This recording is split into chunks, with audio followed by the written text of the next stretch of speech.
Saturday Night Theatre.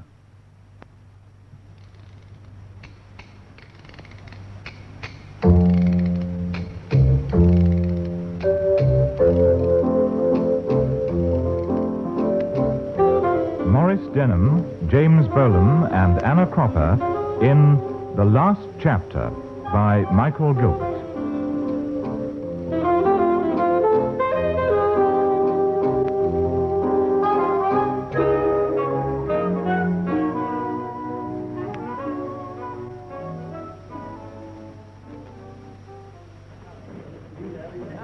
And I should bloody well think so, too. Do you realize how long we've been waiting for this book? 2 years. That's what I said, 2 years.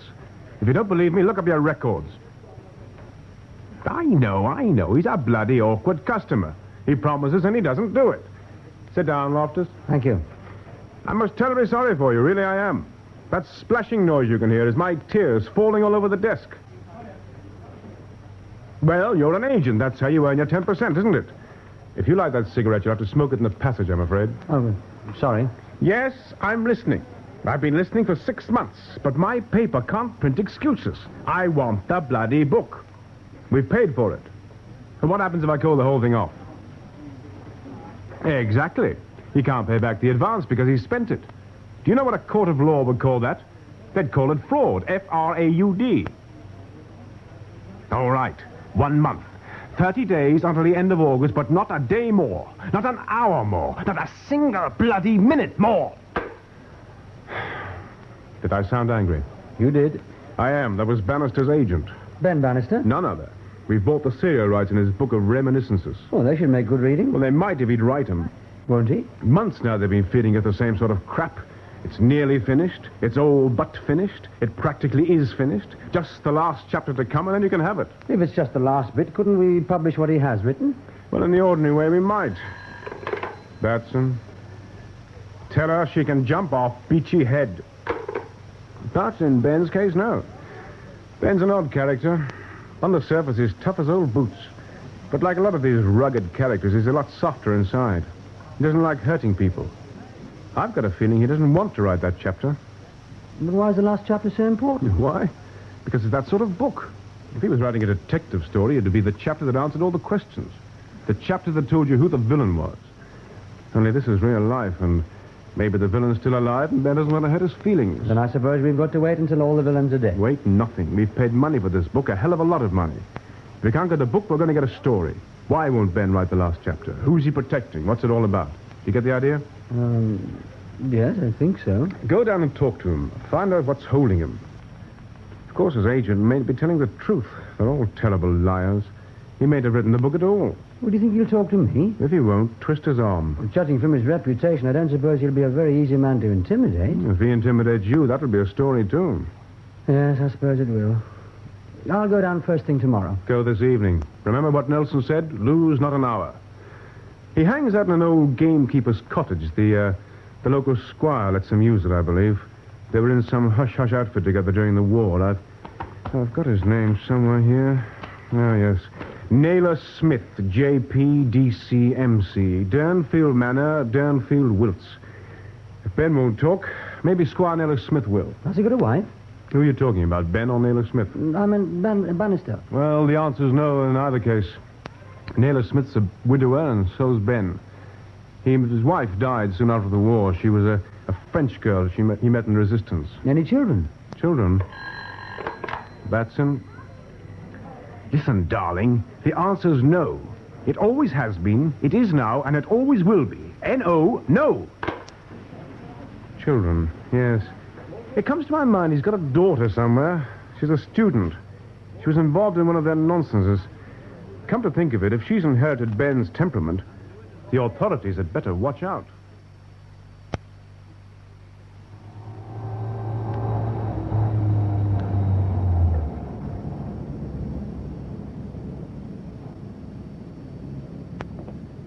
Good evening, sir. Oh. Hello, officer. I didn't see you. I saw you. You nearly went back into the ditch. Well, it isn't a very wide road, is it? No. I was backing to get my headlights on that signpost. Ah. I wanted to see which of them pointed to Durnfield. Well, they both do. That's helpful. Well, that way you go through Durnfield village. That way you go through Durnfield Street. Which were you wanting? I don't want either of them, actually. I wanted Durnfield Manor. Mr. Naylor-Smith's place? That's right. Only I don't want that either. Ah. I want the gamekeeper's cottage. Oh, Mr. Bannister. That's right. Do you know him? Oh, we all know Mr. Bannister, yes, we all know him. He's what you might call a character. So I'd heard. Which of these roads... Well, you could take either of them. Oh. The right-hand one goes through the village, like I said, then on a mile, and you find the lodge gates. Down the drive, past the house. You'll have to leave your car there, walk the last 100 yards to the cottage, right? Quite clear, thank you. You could take the left fork. That'll bring you up to the back of the cottage, but it's not so easy to find. Not in the dark. No, thanks. I'll take the high road. Ah. Good night, officer. Good night, sir.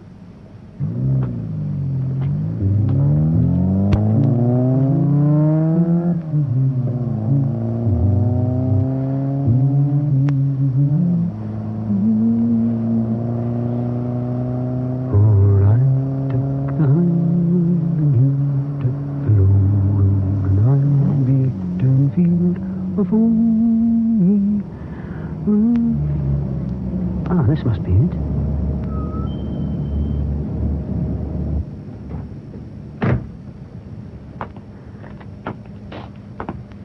Oh, I hope he doesn't think I'm a burglar and take a pot at me. It's damn dark.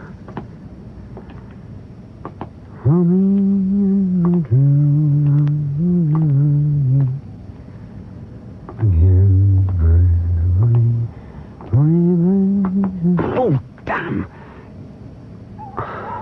Only the owl. Watchman of the night. I wonder if there's anyone at home. Doesn't look like it. No lights. Stupid bird. Hop off and catch yourself a mouse. Is that a light? No, it's a fire. He must be coming back if he's lit a fire. I wonder if he's left the door open. Hello? Mr. Bannister? Anyone at home? Well, hello there, boy. Hello, then. Hello. Well, you're not a very good watchdog, are you, old boy? Suppose I'd been a burglar. He's dead. Take a grip of yourself, Loftus. Probably quite some simple explanation. The dog was dying.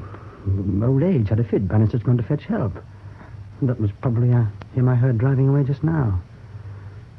He'll be back quite soon. Don't suppose he'd mind if I lit that lamp for a start. Matches. Oh, that's better. Now we can see. Now we can see. Mr. Bannister? Mr. Bannister? God, he's dead, too. Let's get out of here, quick. Don't be such a damn fool. He may not be dead. He may need help. Anyway, it's no good running away. The policeman knows you were coming here. You're involved, whether you like it or not. Someone coming. Might be the killer coming back.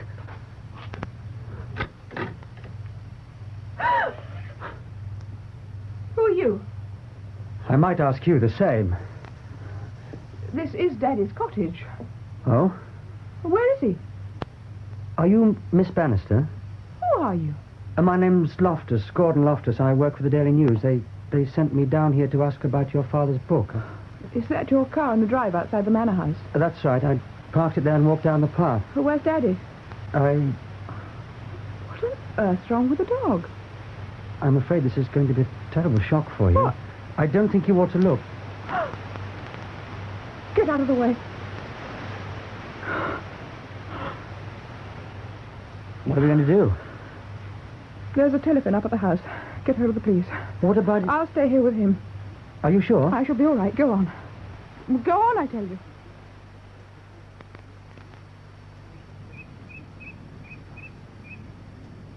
I don't think Miss Bannister was very happy about that verdict, Inspector. Oh, why was that, sir? Obviously because she didn't believe it was suicide.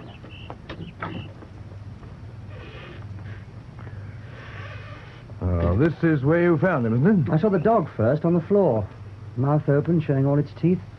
And then Bannister, slumped in the chair with the same sort of ghastly smile on his face.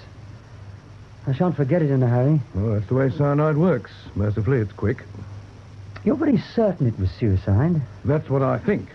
And that's what the jury thought. Hmm. You don't think different by any chance, do you, Mr. Loftus? Not sure. Now, look. We know he was worried and depressed. The neighbours said so. The doctor said so.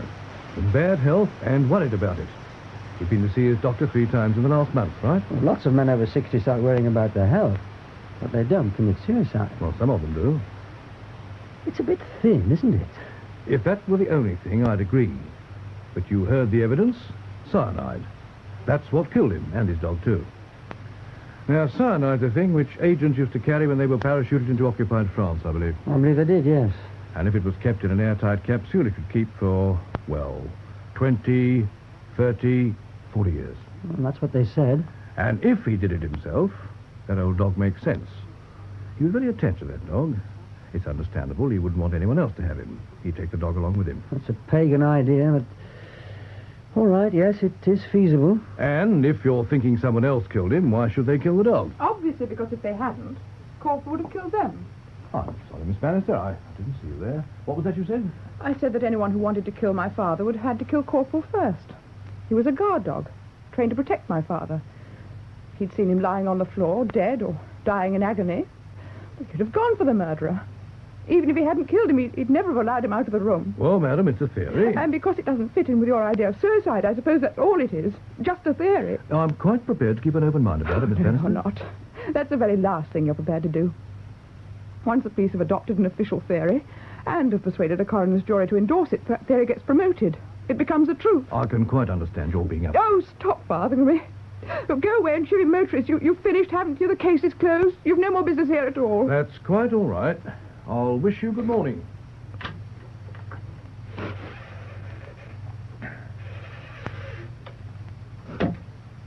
Poor man. You weren't very nice to him. Suppose not. I don't like dishonest policemen. Dishonest? Well, you heard the way the evidence was rigged at the inquest. Well, I thought most of it was pretty factual. The squire saw your father walking down to the cottage around 7:30. I found him at 9:15. And the doctor put the time of death between 8 and 9, which fitted in with both times. Oh, beautifully. And nobody else had been seen near the cottage. They'd been heard, though. Heard? By you. By me? Oh, that car, you mean? Well, I did mention that, you know. You did. And when the coroner asked the inspector about it, what did he say? He said it was probably a car on the back road which had slowed down and was picking up speed again. You see, it didn't fit in with the suicide theory to have a car actually parked in the lay-by 50 yards from the cottage. So it became a passing car. That's what I mean by being dishonest. Look here, Miss Bannister. Laurie. Laurie. Do you really think... Well, I mean, if it wasn't suicide, it could hardly have been an accident. Oh, stop hedging. I think it was murder. I see. I think Daddy was killed and poor old Corporal at the same time. But why? Because someone was afraid of what Daddy had written in the last chapter of his book. Had written? Oh, yes. It was finished all right. He told me so when I phoned him that day. I was coming down for the weekend. You sure? Sure he really had finished it? Daddy wouldn't lie to me. Why should he? He hadn't liked writing that chapter. It had upset him badly. I could tell that when I talked to him. He actually tried to stop me from coming down. So you see. Well, I'm not sure. It's perfectly obvious. Here's the book. All except the last chapter. Right up to the moment when he was betrayed to the Gestapo and taken to their headquarters at Rouen. And some of the things that they did to him. Makes you sick to read about it. And to my mother. What? They cut off 3 fingers off her right hand. One by one. God. To try and make her talk. It was because of the things they did to her, I think, that she died before she was 30. And if it hadn't been for the RAF, they'd both have been finished off. The fight of honours came in that night at rooftop level and tore the place apart. Almost the only people who survived were the prisoners, because they were down in the cellars. Well, Daddy carried my mother out of the ruins, and they hobbled off into the countryside. They stayed hidden until our armies arrived. My God, what a story. Yes, it's quite a story. But it's a story without a finish, because whilst they were in that foul prison, they must have found out who the traitor was. And that's what the last chapter was about. Mm-hmm. Oh, whatever you do, don't say it's a theory. If you do, I shall hit you. It isn't a theory, it's the truth. And if you don't think it's the truth, answer me one question. What's happened to that chapter? Well, isn't it? No, it isn't here. I've turned the place upside down. I thought Daddy might have posted it to me, or to the agent or publisher. He hadn't. It wasn't even burnt. Well, you can't burn 20 or 30 pages of manuscript without leaving some trace.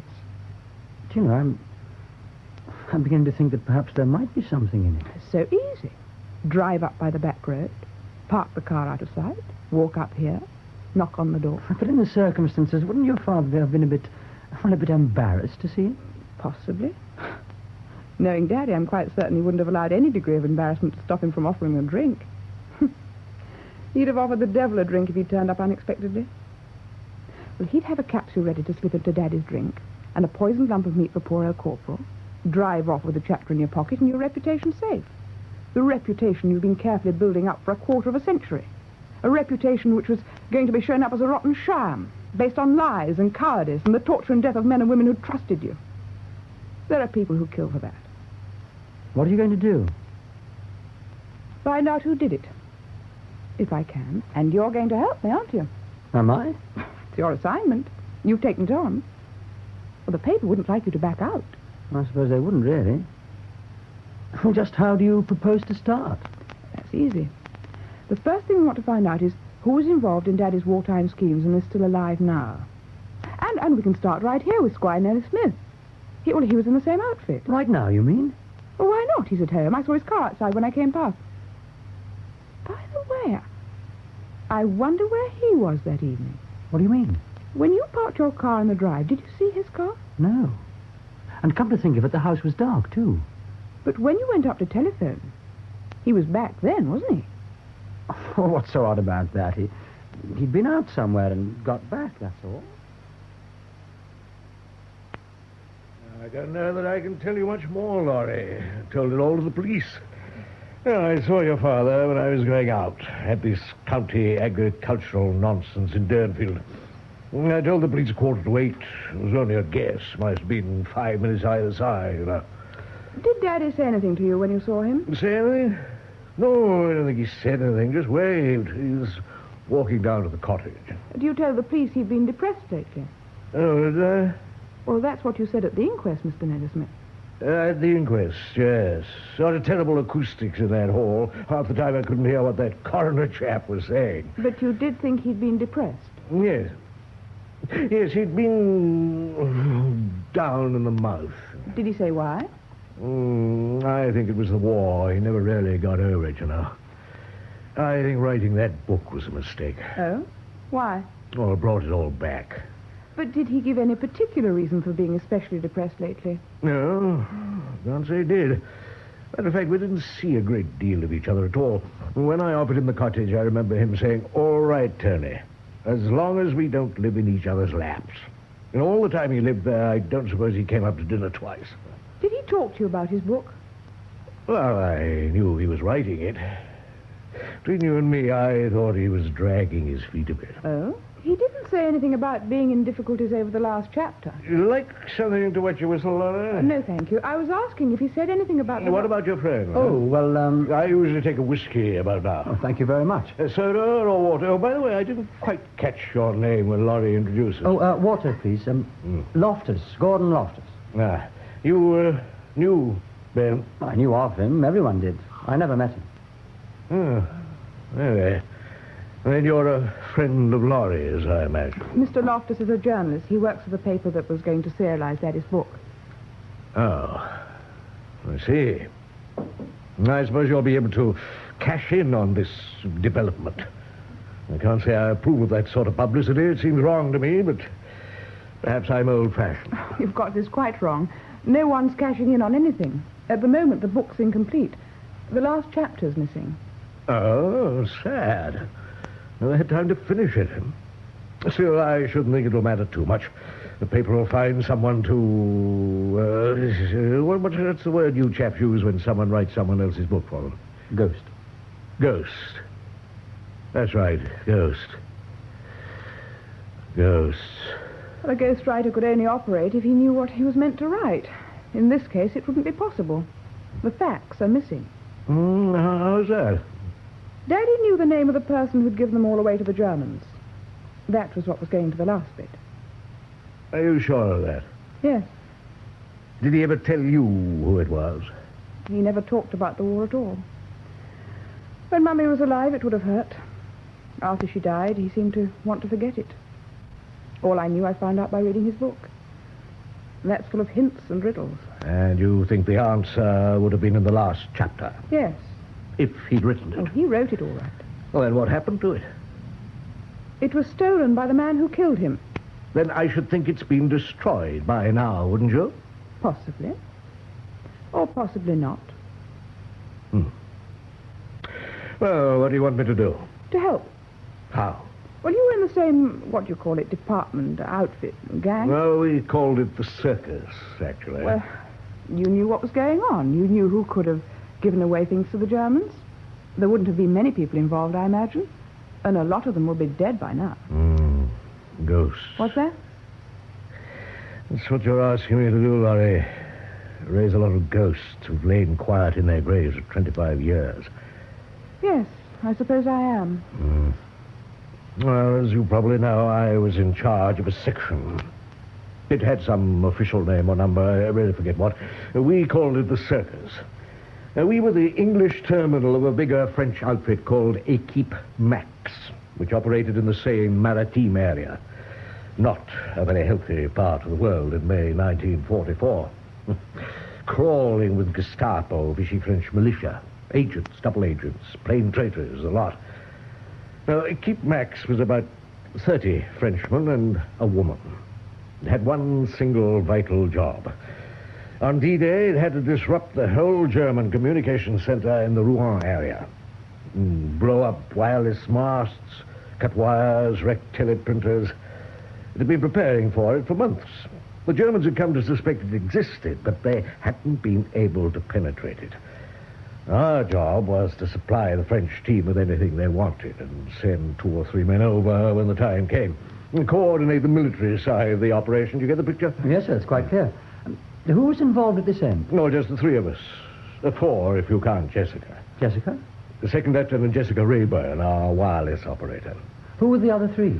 Well, I was in charge as a temporary major. And then there was Captain Applin, Randolph Applin, and, of course, your father. He'd actually been over in France for the last 6 months. And 6 months was a hell of a long time to last at that game. He needed luck and judgment. Have another.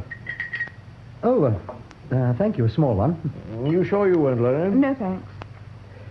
Oh, we operated from a small reception center. Just a couple of rooms in a Nissen hut, really. On the outskirts of an airfield, north of London. Jessica was the operator who handled our confidential signals traffic.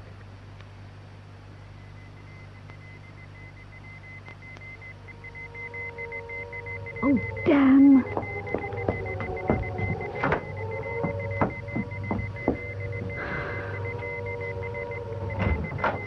Please, would you mind shutting the door? Parfaitement, mademoiselle. Ben! Wait. When did he get back? In the early hours of the morning. They've been debriefing me ever since. Wouldn't even allow me time to shave. Oh, it's lovely to see you. Over and out. Venez ici, mademoiselle. Oh, you haven't shaved, have you? It's lucky your Gerard isn't in England. If he caught me doing that, it'd be pistols for 2 at 10 yards. You're quite safe. That was Gerard Who was? sending that message. Did he announce himself then? It's bad security. No, of course not, but I knew. How? When you've been taking down Morse for someone for 6 months, you can tell his touch. It's like handwriting. It's quite unmistakable. Handwriting. Nonsense. It's love. Silly. There's Gerard sitting at his little transmitter in a hayloft in Normandy. He touches the key. It's not a Morse message he sends. It's a message of the heart. A subtle transmission to one recipient alone. 6 months in France hasn't cured you of talking nonsense, I see. It's cured me of a lot of other things. Such as? Illusions, Jessica. I've seen men and women stripped down to the bone. I've seen that when it comes to the point, the only thing that counts with anyone is self-interest. With most people, Ben, not all. With all men and most women. The north of France just now is a sweet little slice of hell. Oh, The French know we're coming, but they don't know when, so they're playing it off both ends of the pack. The Germans know in their hearts that when we do come, they'll be booted out of France. So the last phony pair of kid gloves has come off. They're playing it really tough now. Oh.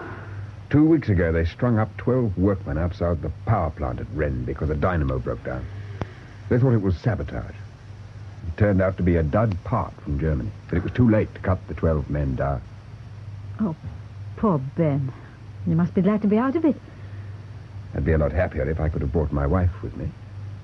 Ben, you didn't. Marianne? Yes. Oh, when? On Easter Sunday. Oh, Ben, I'm glad for you, for both of you. It wasn't exactly a white wedding.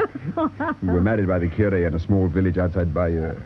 Half the villagers turned up to wash, and the other half were lying out round the village watching for Germans.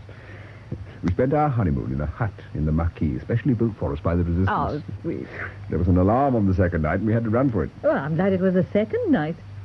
You've got a very nice mind, Jessica. I don't think we'll tell the others about it, not just yet. All right. Where is Randy, anyway? Captain Applin somewhere about nursing a hangover. I haven't seen Major Smith this morning. They don't hit it off very well together, do they? I'm afraid they don't. Well, they'll have to make an effort if they're going to work together in the field. Are they going over? How soon? No one knows exactly when D-Day is going to be. But I'll wager we'll be over there before the end of next month. Oh.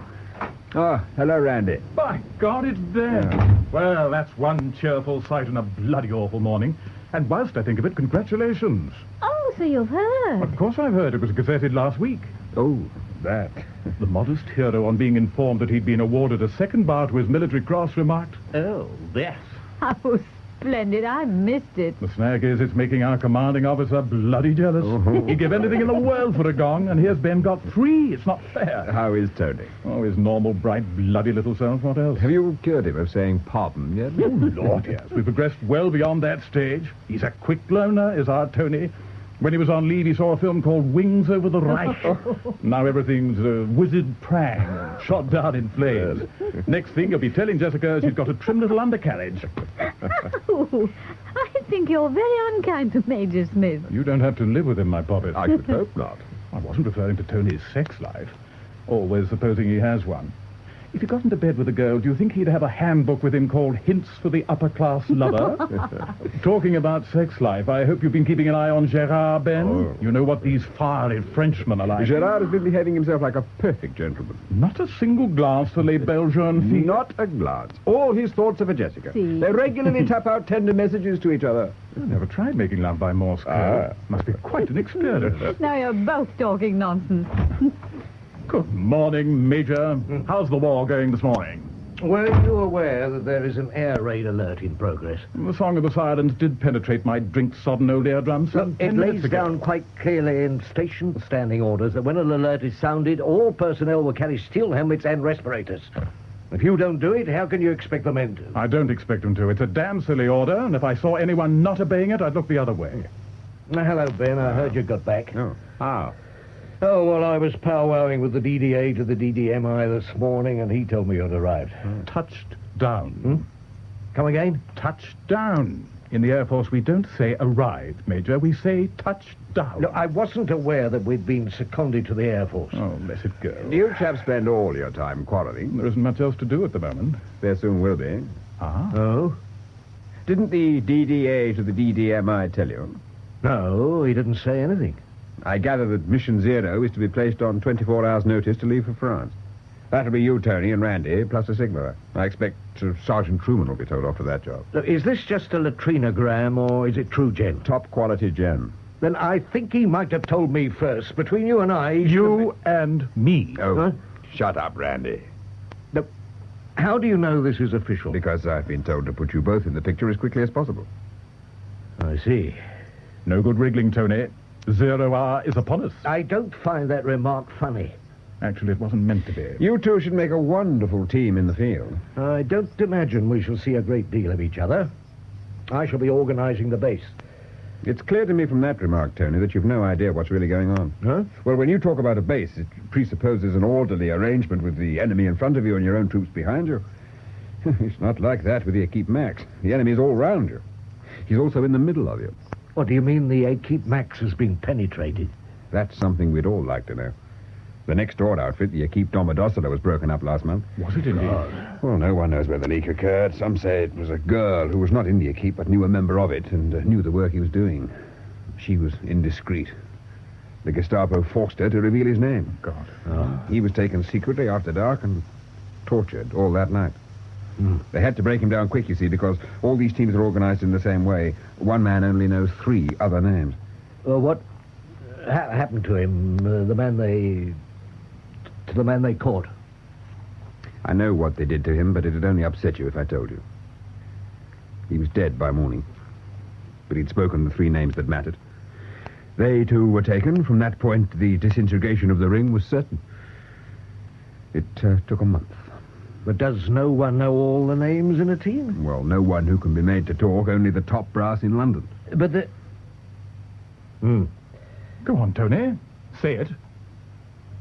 No, I was only going to point out that we here know all the names and details of the Equipe Max. In the circumstances, mightn't it be rather dangerous to allow us to go into the field? I agree, of course, that the military side of the operation has got to be organised. It occurred to me to wonder whether it couldn't be, well, just as efficiently organised from here. The Equipe Max has been set up to undertake one very important, very dangerous task. Every man and woman in it will be risking their lives. When troops are asked to do that, they like to see their officers alongside them. Do you think the sight of Tony will really improve their morale? After all, he won't be wearing his sandals. Look, you've gone too far. Easy, Tony. He's only pulling your leg. And the answer to your question is this little gadget. Huh? It is. You can wear it quite comfortably attached to your back teeth. I don't wear one because I'm always afraid I might chew it up by accident, but a lot of our chaps do. Well, what's in it? It's cyanide. It'll kill you in 6 seconds. Enchanting.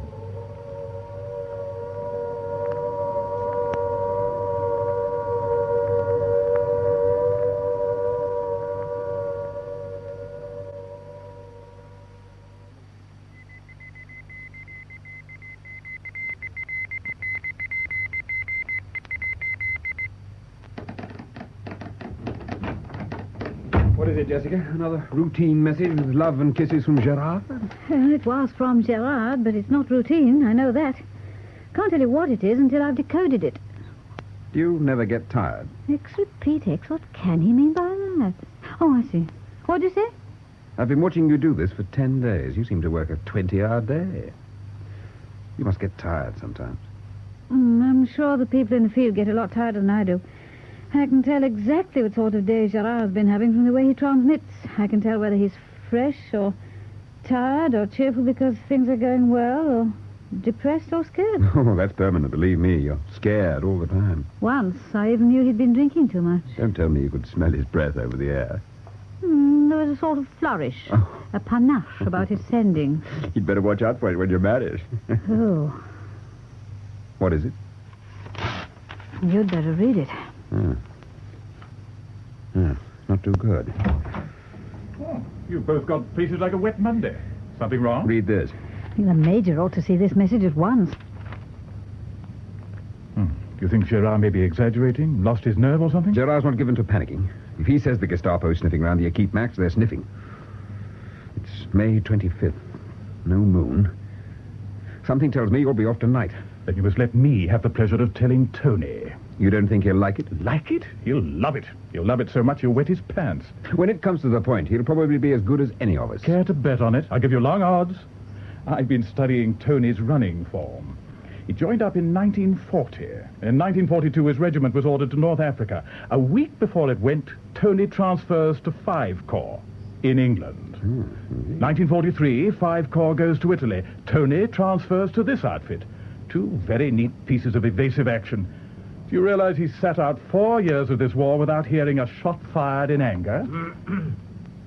Oh. Hello, Tony. We've got some news for you. I'll tell him.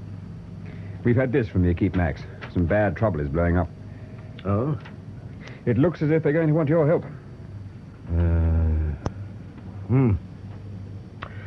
When? We're in the middle of the no-moon period. Jessica could send a message now, and if we get a positive response, you could go tonight.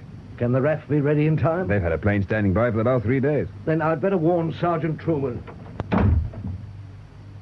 Well, he took that on the chin. He's gone off to pack. And you know what his kit'll consist of? 1 cyanide capsule on each tooth and a box of spares in his pocket. Hadn't you better be getting your own stuff together? I suppose I had. Next time you're chatting on that machine of yours to Gerard, darling, tell him to put a hot water bottle in my bed. I don't know which of them I find least attractive. But I can tell you this, Jessie. If they keep up this feuding, when they get to France, they'll be written off pretty fast. All right, that's their lookout. But they may get a lot of other people killed, too. In which case, I think they'd better not come back.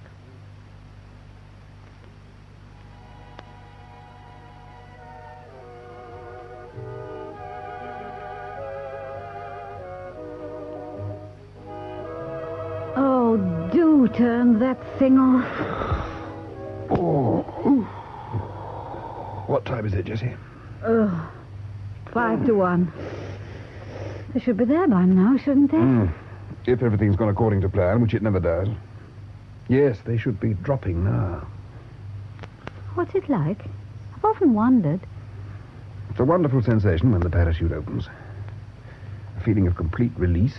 For a whole minute, you don't belong to earth or air. There's no sensation of falling. Actually, it's more like flying. That'll be them now.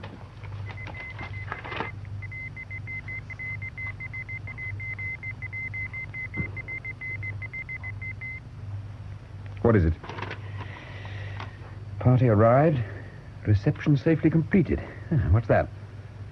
That's Gerard's call sign. Well, that's all right, then. Jessie, what's wrong? It's Gerard's call sign, but it wasn't Gerard transmitting. It was someone pretending to be him. God. That means the Gestapo's moved in.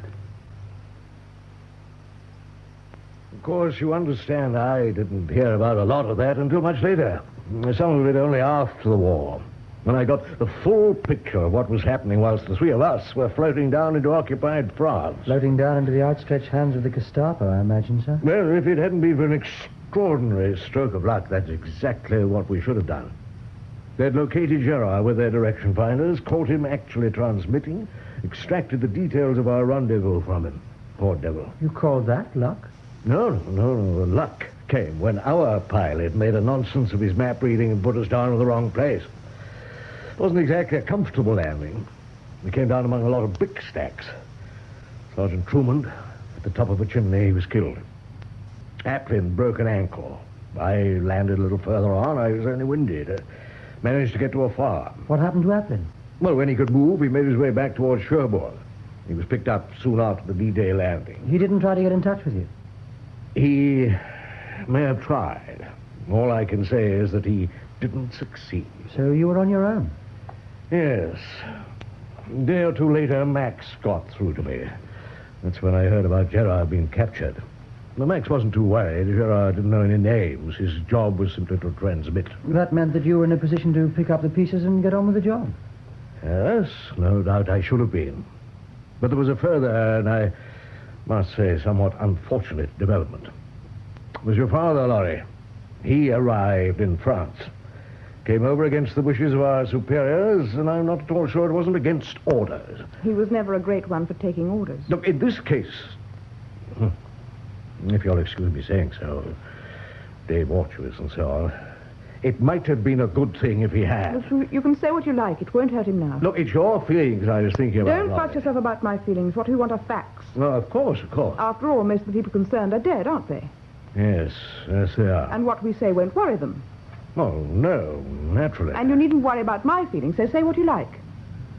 Well, as I was saying, your father insisted on coming over. It was quite natural. No doubt he was worried about your mother. No doubt. But there was no time to make proper arrangements for his reception.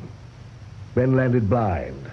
He was caught almost immediately and taken off to their Gestapo prison at Rouen. Did you see him before he was captured?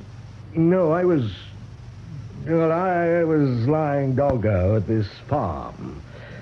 As soon as the news of Ben's capture came through, everyone went to ground. It wasn't that they thought he would talk. They knew him too well, but there comes a time, and even the bravest man... I know what they did to him. It's in his book. I know what they did to my mother, too. They didn't talk. Neither of them talked. No. Do you mean no, or are you just saying it to please me? I mean, no. They would neither of them have talked. They weren't that sort of person. But someone talked, didn't they? Yes. How can you be sure of that, Laurie? Obviously. Because in one night, about a week later, every man and woman working for a keep max was pulled out of their beds and shot. That's right, isn't it? That's what happened. Yes. Good God. Did anyone ever find out? Well, several people were suspected. French collaborators. No one ever knew for certain. That's where you're wrong. Oh, you mean... Daddy knew. How could he have known if he was in prison? He knew because the Gestapo told him. It was their technique. They enjoyed gloating over him and demonstrating their power and omniscience. It was part of the process of breaking him down. Of course, they didn't mind him knowing. They were going to liquidate him anyway. And they would have done if the RAF hadn't laid on this raid and blasted the whole vile place out of existence. Did he tell you all this, Laurie? He told me what he knew. But he wouldn't even tell me who it was. You were saying that during all this time you were lying doggo. Oh, we all kept our heads down for a bit, and then I managed to get out and about and do a sort of organization behind the lines, and the Keep Max was gone, but there were other teams doing useful work, disrupting communications, sabotage, that sort of thing. No, we carried on like that for 3 months until the final breakout. Which teams? Pardon? What did you say? You said there were other teams. They all had code names, didn't they? Oh, well, yes. There was, let me think, there was the Croix de Lorraine team and the Hercule organization in the Amiens area. Those were the main ones. And you worked with them? Yes. What did you actually do? Well, it's a difficult question to answer in a few words. I suppose you might say that I coordinated their efforts. Successfully? I think we had a fair degree of success, yes. You mean they gave you a military cross? Now, just a minute. I've been thinking this out. If the Gestapo suddenly swooped down and pulled in everyone, it can't have been a process of gradual breaking down. They must have had an actual list, all the names. Obviously. How many people knew all the names, apart from your father? It's a fair question. Well, 2 or 3 people in London, high-ups. But the Germans couldn't have brought pressure on people like that. Who both knew and was in the reach of the Gestapo? Well, really, I suppose the only person, actually, was Applin. Oh, but there was one other person, wasn't there? No, if you're implying I wasn't implying anything. I was stating a fact. There was at least one other person who knew all the names. Look, ever since you came in here, you've been making hints and suggestions. If you have any accusation to make, I suggest you make it in plain terms. Of course. Well, then?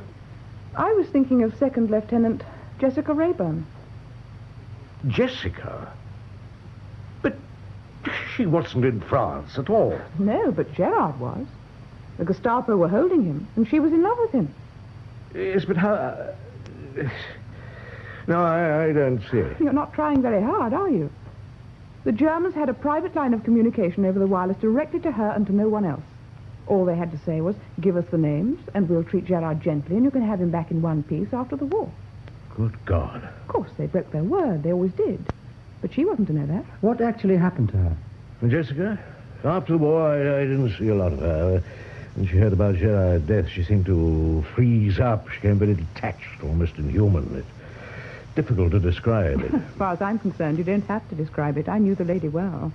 You know her? I spent 4 unhappy years at St. Monica's School for Girls, I beg your pardon, for young ladies at Amesbury. Miss Jessica Rayburn, CBE, was the headmistress and one of the principal causes of my unhappiness. Batson. Oh, good morning, sir. Oh, I agree, it could be big, very big indeed. The suicide verdict killed the inquest, but if we could prove that the verdict was wrong, get it reopened, we shouldn't be sitting on half a story then. We should have a story and a half. Yes, I've got young Loftus here with me now. I'll warn him about that. I couldn't agree more. You've got to be damn careful. All the people involved are pretty important. One's a deputy lieutenant of the county and a JP. One's the headmistress of a large girls' school and, I understand, next in line for the headship of an Oxford college. And the third, well, that's Randolph Applin. If not the biggest fish, certainly the richest. Yes, I'll impress that on him. You've located Applin, then? Randy didn't take a lot of locating. He's not the shrinking violet type who hides his light under a bushel. He owns at least 3 very successful gambling clubs. Oh? Officially, they're members' clubs, but the only real qualification for membership is a full wallet. Are they crooked? The police say no. The play is straight. It's the debt collecting that's a bit rough. How rough? Well, I suppose you had a bad evening and wrote out a check for your losses. And suppose it occurred to you in the cold light of morning to stop the check. A bit later on, you might receive a visitor who would persuade you to change your mind. You mean he employs a lot of thugs who'd come and beat you up? Right. He sounds rather a rough customer himself. Yes. You'll have to be pretty careful when you interview him.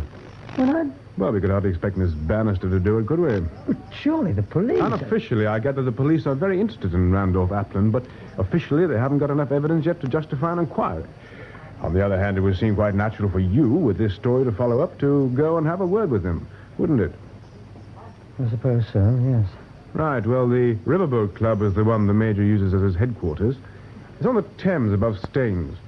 It's got the extra advantage from his point of view that it's on an island, a private island.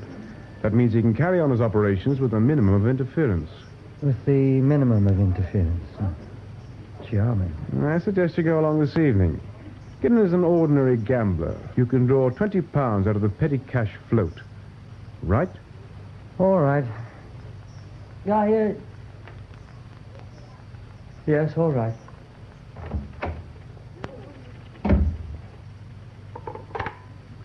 Miss Ponsonby, you might check up that we've got the normal accident insurance on Loftus, would you? Gordon Loftus. That's right.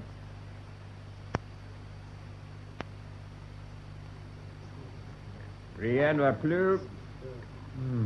Not in here.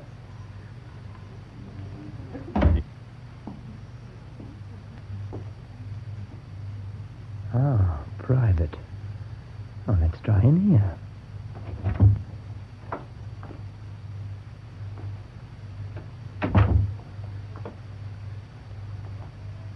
Hi. What? Oh, I didn't see you there. No? Can't you read? Perhaps you're blind or something. You're not blind, are you? No? Oh, what that notice says is private. Strictly private. That means keep out. Admission by appointment only, see? Yes, I can see that. Oh, what do you want anyway?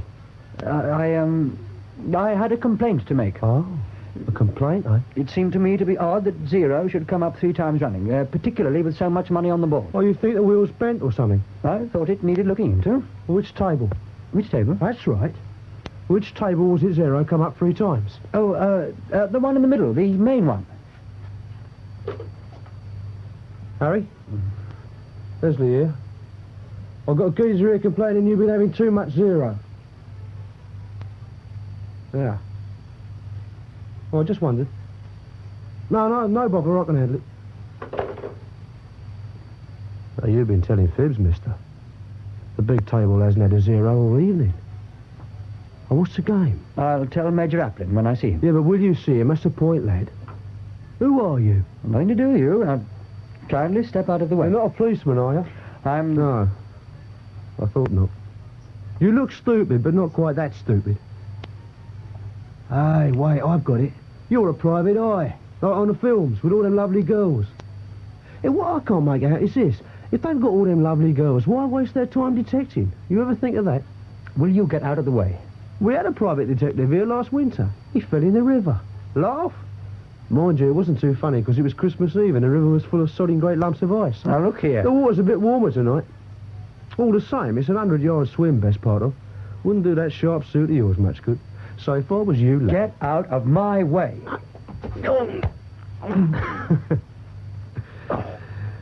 You know something? I've changed my mind about you. I don't think you can be a private detective. You wouldn't lay yourself open like that if you was. I'll give you a tip. When you're aiming to hit someone, don't signal your intentions. Just let it come out of the blue. Like this. Leslie? Yes, Major. Who is it? There's been a number of different theories about that, Major. Well, who are you? What do you want? Newspaper man. Which paper? Daily News. Got anything to prove it? Wallet. Daily News. Second largest circulation in Great Britain. Oh, that's no way to handle our public relations, Leslie. Come inside, Mr. Loftus. Have a drink. Well, That's right. I don't want to take too much notice of Leslie. He's just a natural delinquent. Here you are. Unhappy home background, I wouldn't wonder. Thank you. Now, what can I do for you, Mr. Loftus? Yes. We're not afraid of publicity here. Nothing to hide. Everything's fair, square, and above board. Nothing to shock the vicar. We had a vicar in here the other night. Took a packet opposite Shemmy, too. As a matter of fact, it wasn't your club I wanted to talk to you about, Major Applin. Oh? It was about your wartime experiences. Oh. I don't know if you read in the papers about Ben Bannister. Oh, poor old Ben, yes. I read about it. And the thing is, some people had a sort of idea that it might not have been suicide. No? Odd sort of accident. Not an accident. No? Well, perhaps you better tell me what this is all in aid of. For a start, just how do you come into it? I was sent down by my paper to see about a book he was writing. Are you the chap who found the body? Yes, I found it. Miss Bannister turned up a few minutes later. Laurie? Oh, she's quite a girl. Mind of her own. I bet it's her idea someone knocked off her old man. Am I right? In a way, yes. And she thinks it's something to do with what happened in the war? Someone who didn't want her dad to blow the gaff in that book of his? As a matter of fact, he had blown the gaff. He'd finished the book, but someone seems to have walked off for the last chapter. How do you know he'd finished it? He told his daughter so. Did he show her the finished job? No, but he said he'd done it. Ah. Well, I'll tell you what I think, Loftus. I think Laurie's got a bee in her bonnet. She's an odd girl. Odd upbringing. Wasn't spanked enough when she was young. She's certainly a very determined I girl. mean, let's get the thing into perspective. Agreed, none of us came very well out of that last show. Well, except Ben and his missus, of course. But the war's been over a bloody long time. It's ancient history. I wonder if you could tell me what actually happened to you. You won't get much copy out of my story, son. I broke my ankle coming down, had to be ferried back to safety, mostly in the backs of carts. Once I travelled under a load of turnips, and I can tell you it's a bloody uncomfortable way of travelling. No, I had my belly full of cloak and dagger. I got back to a nice, safe job in the sappers and finished the war helping to run the docks at Hamburg. And wasn't that a place for piling up the crackle? If I could have got home half the stuff I laid my hands on, I could have filled a ship. On second thoughts, you better leave that out of your report. It might be misunderstood. One thing I couldn't understand was how you came to miss Major Smith. I mean, you both jumped out of the same plane. I jumped. He was pushed. And it took a bloody long time to push him. How do you know that? I talked to the dispatcher who kicked him out. Mind you, I wasn't surprised. Tony was one great big bluff. Well, he got away with it, so good luck to him. It's funny when you come to think of it, Loftus. In the Kaiser's War, the people who did best, so I've heard, were the hard-faced businessmen who stayed at home. The losers were the poor bastards who went out to the trenches and got killed. Hitler's war, it was just the other way round. The people who really made something out of the war were the Tony Smiths. Look what his MC and his phony war record did for him. Got him a seat on the board. Before the war, he was a salesman. Then it hoisted him up to be chairman. And it got him a rich wife. And that's when plain Mr. Smith became Naylor-Smith. She had the tact to break her neck out hunting 2 years after they were married. So now he's got an estate in the country and every letter after his name you can think of, from JP to BF. You seem to have kept in pretty close touch with his career, Major. I haven't seen him for years. You can't help reading about him in the glosses. You said his war record was phony. That's right. Your theory is that during these 3 months he was behind the lines, he simply laid low, saved his own skin. And all the organising resistance groups was lies. That's roughly it. Did it occur to you that he might have been picked up by the Gestapo and bought his safety by giving away the whole Keep Max? And? And Ben found out about it and was going to tell the truth in his book? Wouldn't Squire Naylor-Smith, DLJP, have gone to any lengths to stop that? I don't believe he'd have the guts. Anyway, you'll never prove it now. All the German records at Rouen were destroyed. All the Frenchmen who might have known are dead, and most of the English, too. But not all. Thinking of anyone in particular? I was thinking of your wireless operator, Second Lieutenant Jessica Rayburn. Jessica? Good Lord. I haven't seen her or thought about her for 25 years. She was a nice girl. I wonder what's become of her. Come in. Good gracious, it's Laurie. What a nice surprise. Come in. Do sit down. Thank you, Miss Rayburn. I've read about your father. I'm sorry. Thank you. Do you mind if I smoke? Please do. Did he ever talk to you about the war? Hardly ever. I did know that you were colleagues. Oh, colleague is rather too grand a word. I was the maid of all work in his outfit. I suppose that's why he sent me to school here. It seemed most unsuitable in every other way. You wouldn't have fitted comfortably into any school, Laurie. What makes you think that? You're a natural nonconformist. Perhaps. Oh, by the way, I met Miss Cross on the way in. Oh, yes. I liked her. I must tell her. She said that St. Monica's might have to be looking for a new headmistress soon. Is that true? It's true, but I wasn't aware that it was public knowledge. These things get out. Is it right that you're a 9 for Oxford? Unofficially, I believe that the decision has already been made. In your favour? I understand so. I wonder how you'll make out to the students. Do you think we shall come into conflict? Oh, sure to. I know what I'm talking about. I took part in more student demonstrations than any other girl in my year. The high point was when I was arrested for assaulting a police inspector. You don't approve? It's not the sort of item I should include in our news of old girls' activities.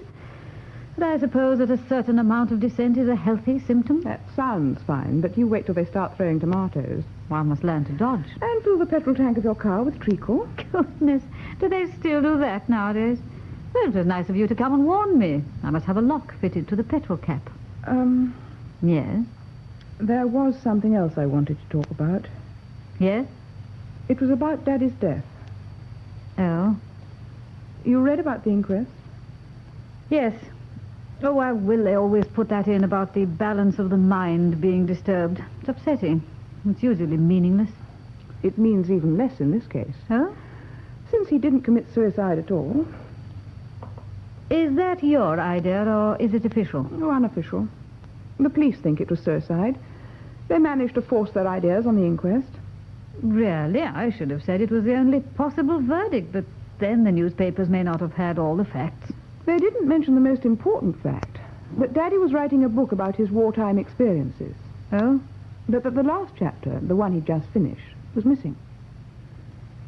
And you think someone stole it, is that your idea? Yes. And killed your father to get it? Yes. And poisoned his dog? How did you know his dog was poisoned? It's in half the newspaper accounts. Now, Laurie, you have got to stop this nonsense at once. It's not nonsense. You have been telling yourself stories, making up mysteries where no sort of mystery exists. If there's no mystery, where's the last chapter? I should think that the likeliest explanation is that he never wrote it. I know that he wrote it. He told me he had. Why should he lie to me? Well, very well, then he destroyed it. How? Burnt it? In that tiny grate, 20 or 30 pages without leaving a sign. Well, threw it away. Now, Laurie, you have got to stop this. If you don't, someone's going to get hurt. Badly hurt. I'll stop when I'm convinced that it was suicide, not before. I once wrote on your report, Laurie has a good and tenacious brain. She is as yet incapable of that logical and disciplined thought which is the hallmark of a scholar. Do you remember all your reports? I remember that one because I thought very deeply before I wrote it. Let me give you some advice. Before you take any further steps in the matter, do some thinking. Think about the dog. About Corporal? Was that his name? Yes, about Corporal. By the way, there was one other thing. Yes. When I was talking to Miss Cross just now, she was saying how sorry she was about my father and when it had happened. And when I mentioned the date, she said, oh, yes, she remembered that evening particularly. She remembered it because you'd cancelled a staff meeting at the last moment. Yes? They saw you drive off in your car and wondered what could have called you away so suddenly. Private business, Laurie. Private business. Now, do remember what I said. Think about the dog. Here you are, Loftus. That's from our man in Paris. You can keep it. It's a copy of what he found in the archives of the War Ministry. The Croix de Lorraine? Yes, they were operating in the hills south of Rouen. The other one is the Hercules organization from Amiens. Interesting reading, don't you think? Very. They were the two names Naylor-Smith mentioned. I'm sure they were. I wrote them down. Yes, well, you can see for yourself. Nothing about Naylor-Smith in either of them. Not a word. Oh. Okay, it's only negative evidence, I agree. Naylor-Smith may have been working away in the background like a beaver. A pretty invisible beaver. But as it happens, we've just unearthed another bit of evidence. Something a lot more up-to-date and more definite. Yes?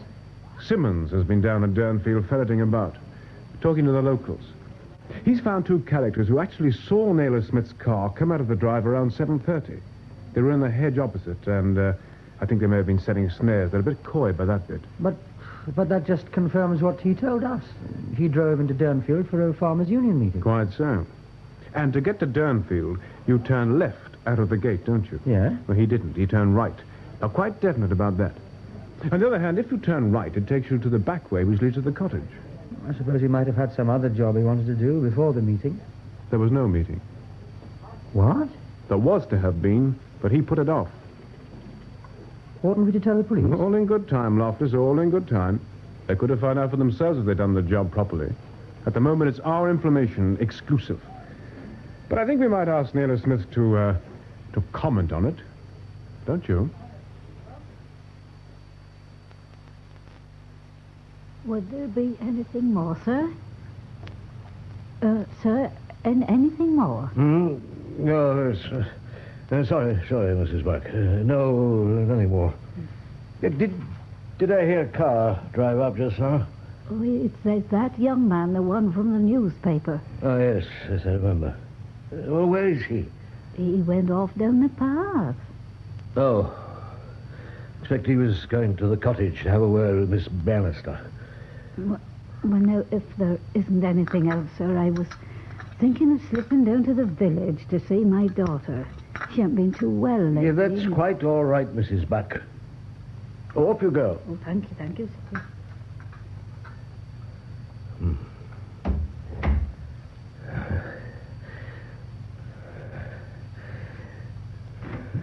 It'll have to be the 12 paw.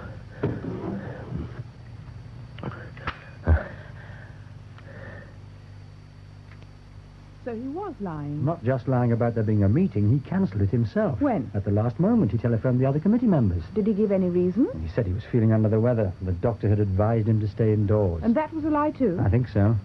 But there didn't seem to be anything wrong with him. And anyway, he did go out. But not to Durnfield. No. So it's pretty clear where he did go. He drove round, parked his car in the lay-by, and walked up here.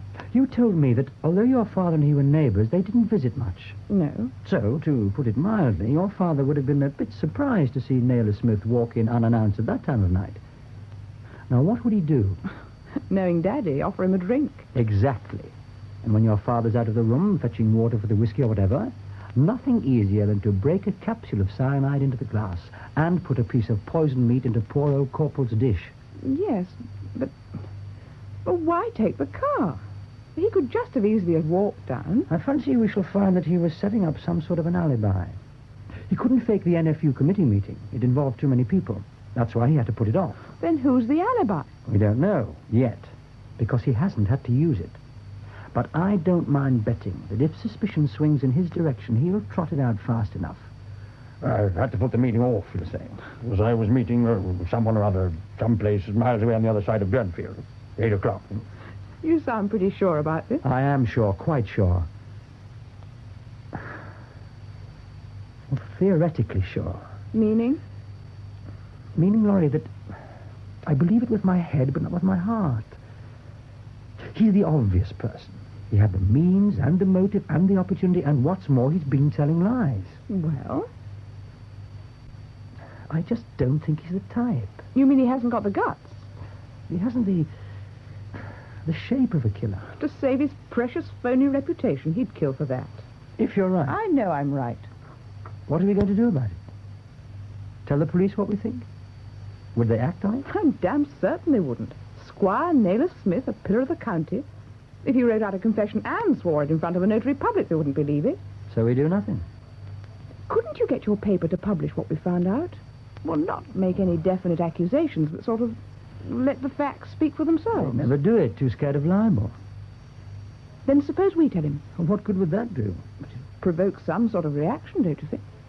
Did it occur to you that it might provoke a reaction that was altogether too violent for our comfort? Too violent? If he's killed once to protect himself, has it occurred to you that he might kill again? He's not that sort of man. You said so yourself. We were wrong about him once. We could be wrong again. Oh, talk sense. He was able to kill Daddy because Daddy trusted him. We don't trust him. We'd be in our guard if he offered us a drink. What is it? It's all right. I thought I heard something. Go on. If he offered us a drink. We'd refuse it, that's all. Well, I wasn't thinking about poison. I was thinking of something more direct. He's got plenty of guns in that room of his. Suppose he decided to come down here and stage a little accident. Oh, he'd never dare. Or a little suicide scene, perhaps? Love nest in the gamekeeper's cottage? Look, you may be enjoying this. I'm not. What's up?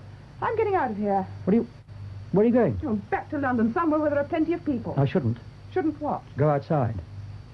I thought I heard someone moving a moment ago. I heard it again just now. There is someone out there. Are you sure? Don't whisper. Talk in a natural voice. Yes, I'm quite sure.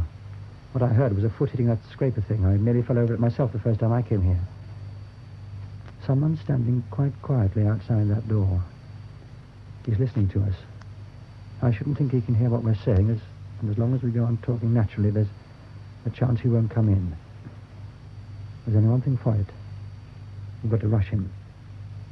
Now, can you reach that poker? Be careful. Good. Now give it to me. Now, as soon as I'm in position, you've got to get up quietly, go across and open the door. But until then, keep talking. God, I can't think of anything to say. 1, 2, 3. 3 blind mice. They all ran after the farmer's wife. She cut off their tails with a... God, but I'm scared. Now. Hold it! Something bothering you, Mr. Loftus? Oh, sorry to startle you, Miss Bannister. Inspector, that man behind you. Watch out for him. Oh? He's dangerous. I'm sorry to hear that. Have you two met before? We've met all right. He's called Leslie. I don't know his other name. He works for Major Applin, a nightclub owner. He's a criminal. There now. It just shows how easy it is to jump to conclusions, doesn't it, Miss Bannister? Look, what's going on, Inspector? Who is this man? What are you two doing here? One question at a time, eh? Now, this young man is Detective Constable Locke of the Criminal Investigation Department. Seconded as of now to the Wiltshire Constabulary to assist them in their investigations. Leslie? I'm sorry I had to be a bit rough with you, Mr. Loftus. Well, since I was acting as Major Applin's bodyguard, well, I had to act the part, see? Did you have to be quite so enthusiastic? Well, it took me 6 months to work my way into that job. Couldn't spoil the ship for a hape at the tar. Next question. You were wondering why we were listening outside your door. Well, the answer to that is quite simple, too. We heard a man's voice, but we couldn't quite make out who it was. And we wanted to be sure it wasn't Mr. Naylor-Smith. Oh, why? Well, I thought the time had come for a frank exchange of views, madam. Last time I spoke to you here, you expressed dissatisfaction about the verdict at the inquest of your father. I was dissatisfied then, and I'm a great deal more dissatisfied now. Oh, why would that be? Because Mr. Naylor-Smith lied about his movements that night. He said that he was going to a farmers' union meeting in Downfield. There was no meeting, and he didn't go to Downfield. Did you know that? Oh, yes, we knew that. How? Look, you carry on, madam. Finish your side of it first. Then I'll give you ours, and we'll see how they fit. Well, we found out, not for certain, but almost for certain, that he was guilty of a piece of despicable cowardice during the war. We think that my father knew this and had decided, at last, that the truth ought to be told. And that would have been in the last chapter of that book he was writing? Yes. The chapter that disappeared? Yes. Ah, pity. What's a pity? Well, it's neat, it's logical, it's not... Well, it's convincing, but it isn't true. But surely you must... Naylor-Smith wasn't down here that evening between 8 and 9. He wasn't anywhere near here. He was 20 miles away in a pub at Latchingford called the White Hart. Didn't I say he'd dream up a phony alibi? Who says he was there? I do, miss. You? Yeah, one of my jobs, you see, was driving the Major, particularly when he was out on a dodgy trip. Something he didn't want other people to know too much about, see? Do you mean to say that... That's right, miss. It was the Major who was meeting Mr. poor old sucker Smith at the White Hart. By appointment, and not for the first time either, I gather. The fact is, Applin had been blackmailing him for years. What you found out about his wartime career was true. Not that he betrayed his comrades. I don't think that came into it. But the fact that he didn't really do anything at all. The story he told when he got back, well, it was a lot of wish-wash. He ought never to have had that medal, that's for sure. See, from what I gathered from the Major, he used to laugh about it a good deal. Smithy hid up in a farm. The trouble was all the young men on the farm had been conscripted by the Germans for forced labour. So they dressed him up as a woman. What? Yeah, makes you smile, doesn't it? Applin went back to the farm afterwards, got the whole story, and the photograph of Smithy in a skirt. Now, that was one of the things he was going to circulate if Smithy didn't cough up. Good God. It wasn't as if Applin actually needed the money. He didn't. But he hated Smithy's guts. Squire Naylor-Smith, DL, MC, the big county magnate. And what Applin really enjoyed was watching him squirm. Sadistic beast. Don't worry, madam. He'll soon be laughing on the other side of his face. With what Lockyer has picked up about his business methods, we reckon we can put him away safe enough. The only thing is, if he goes down, won't he take damn good care that Squire Naylor-Smith goes down with him?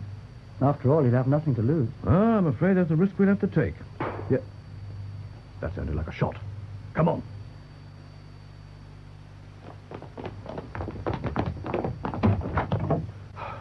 What happened, sir?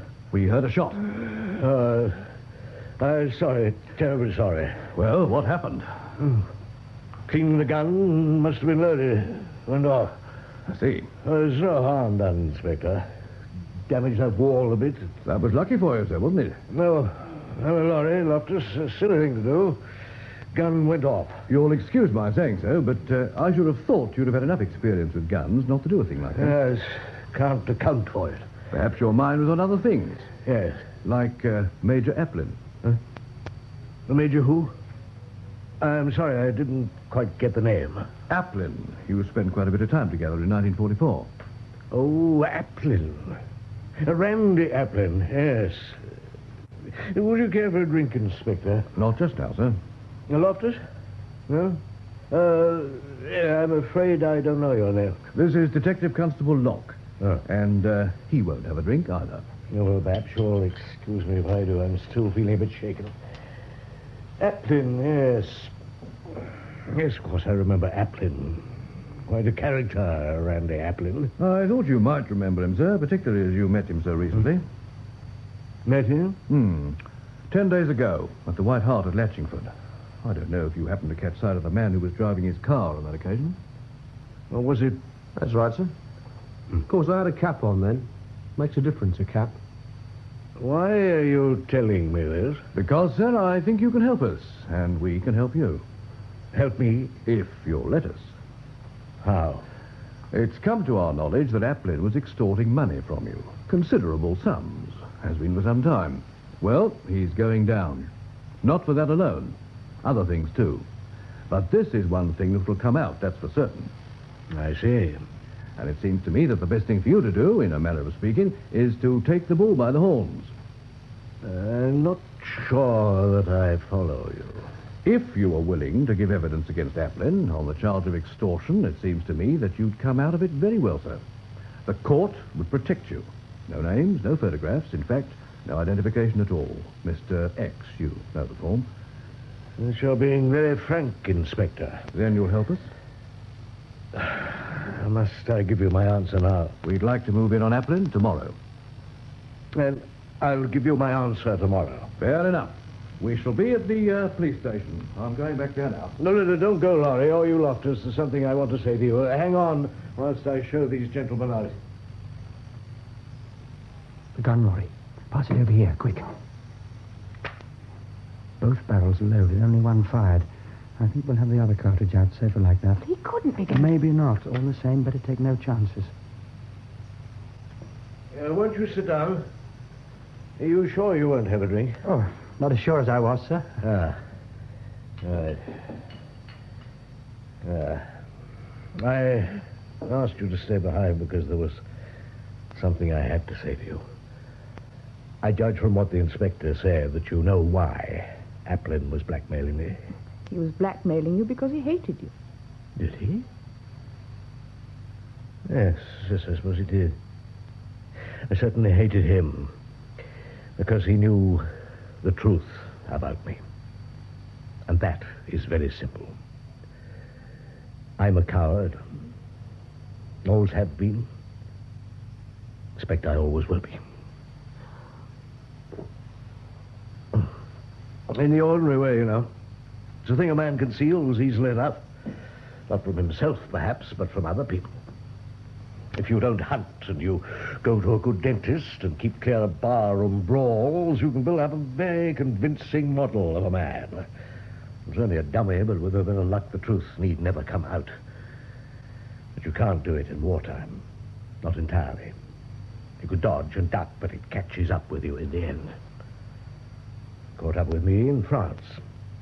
Well, what makes you really afraid is the pictures you see inside your own mind.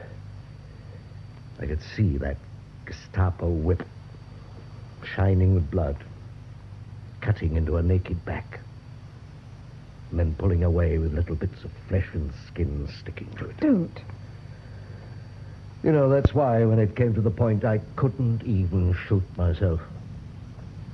The last moment I saw my own head with the jaw blown away and the blood running out of the empty eye sockets. Oh, that's horrible. Stop it. Look, if you understand that, you'll understand what I've been living with for the last 25 years. And you may begin to understand my admiration for your father, who was the bravest man I ever knew. He wasn't stupid like Applin. He had plenty of imagination. But he had it under control. And he was modest with it. You know what he said when I offered him the cottage to live in? As long as we don't see too much of each other, he said we should get on comfortably enough. Two old paper tigers. He said that. Yes. Of course, he was joking. Hello? Oh, yes. It's Inspector Vigars. He seems to want to talk to you, Laurie. Yes? Who? Are you absolutely sure? I see. Well, thank you for telling me.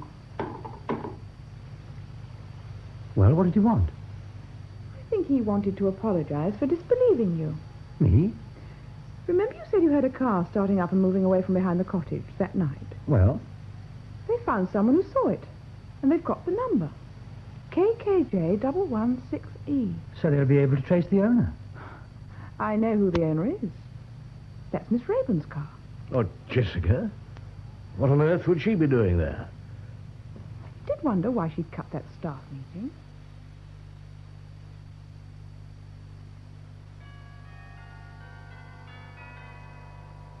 That's 9:30 now. Do you think she'll come? She'll come. When you telephoned her, what did you say? I just said there'd been some important developments about Daddy's death, and could she come over as quickly as possible? What did she say? Well, first she said, oh. Then she said, all right, I'll be there at 8:30.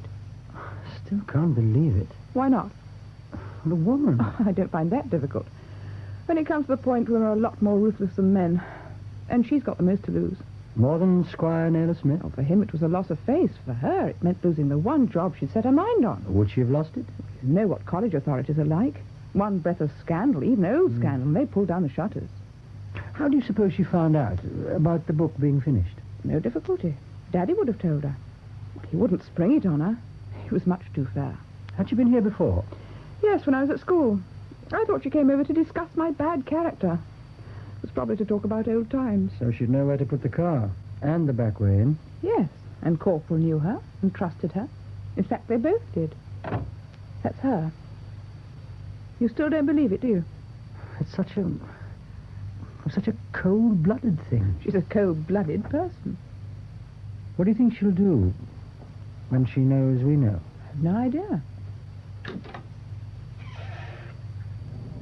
Well, Laurie? Won't you come in? Ah, and... My name is Gordon Loftus. I gather there's something you want to tell me. Something urgent. Yes. Well? I want to know why you killed my father. Aren't you telescoping two questions? First, did I kill your father? And second, if I killed him, why did I do it? We know you did it.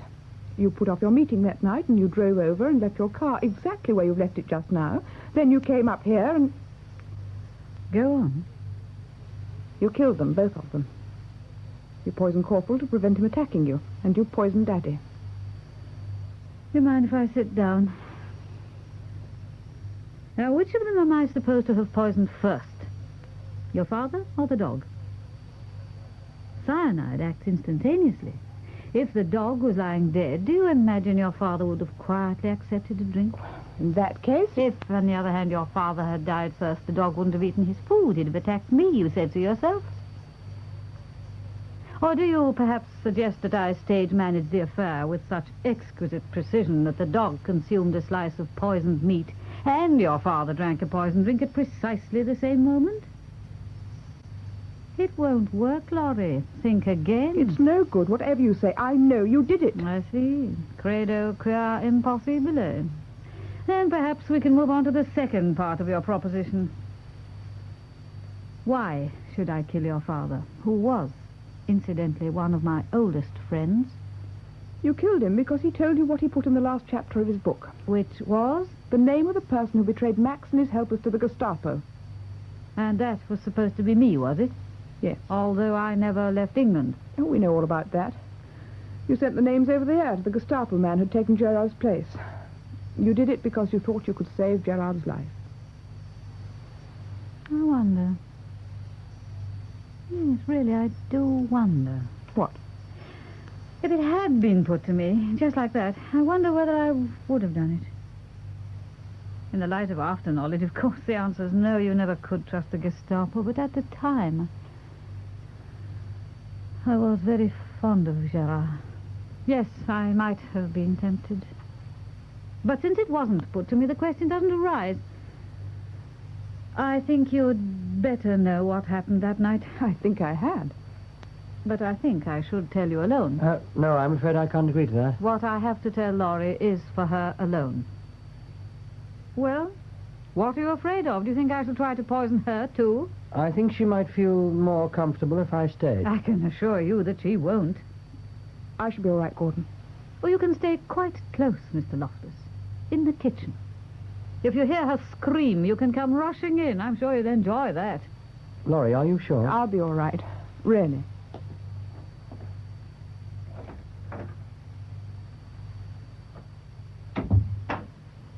Well? I came here that night in answer to a telephone call from your father. He was obviously upset, almost incoherent. But one thing was clear. He wanted me. So I put off my meeting and drove over. When I came into this room, the first thing I saw was the dog lying dead on the floor.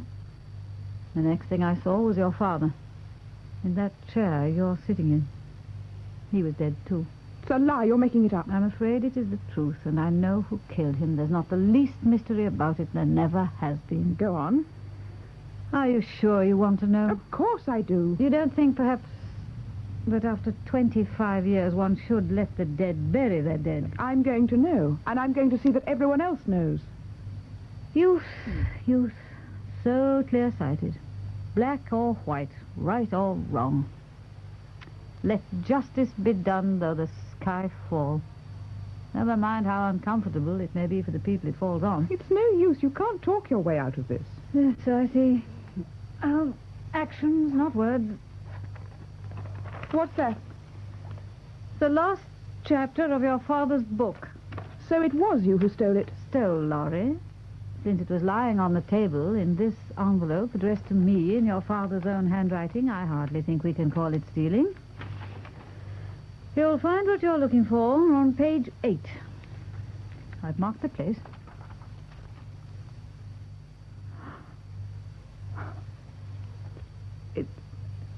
not true. It can't be true. Truth, as the ancients pointed out, is a lady. She lives at the bottom of a well. She comes up very rarely. But when she does appear, there is no mistaking her face. It was him. It was Daddy himself who betrayed Max and all his people. Yes. I don't believe it. Nothing the Gestapo could do to him would make him utter a single word. I'm as sure of that as you are. But they had one weapon even he couldn't face. They tortured his wife in front of him. And they went on until he broke down. That's the secret he's been carrying with him all these years. In the end, he couldn't live with it any longer. So he wrote it all down in these last few pages to let the world know. Maybe also to clear anyone else who might be under suspicion. That'd be like him, too. And when he'd done it, when he'd written the last word, he ended a life which had become a burden to him. And he took old Corporal along with him for company. Laurie, what is it? Oh, go away. What's she done to you? Please, will you go away? Very well. That's what you want? Poor young man. You'll never know how near he was to the scoop of a lifetime. Well, Laurie, do we observe your father's wishes? Do we tell the truth, hurt who it may? Do we tell the world? No. Let justice be done, though the sky falls. This is quite different. Then might I suggest we have a good fire here. If we tore the sheets up and fed them in, one at a time.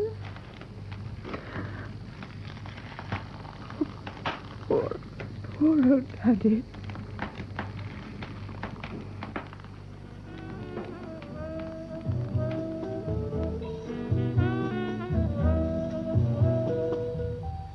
The last chapter was written by Michael Gilbert. Maurice Denham played the part of Naylor-Smith, James Bolam, Gordon Loftus, and Anna Cropper, Laurie. Batson was played by Allan Barry, the policeman, Geoffrey Collins, Inspector Vigars, Peter Tuddenham, Jessica Rayburn, Kathleen Helme, Ben Bannister, John Pullen, Randolph Applin, Allan Cuthbertson, Leslie, Nigel Anthony. The production was by Nesta Payne.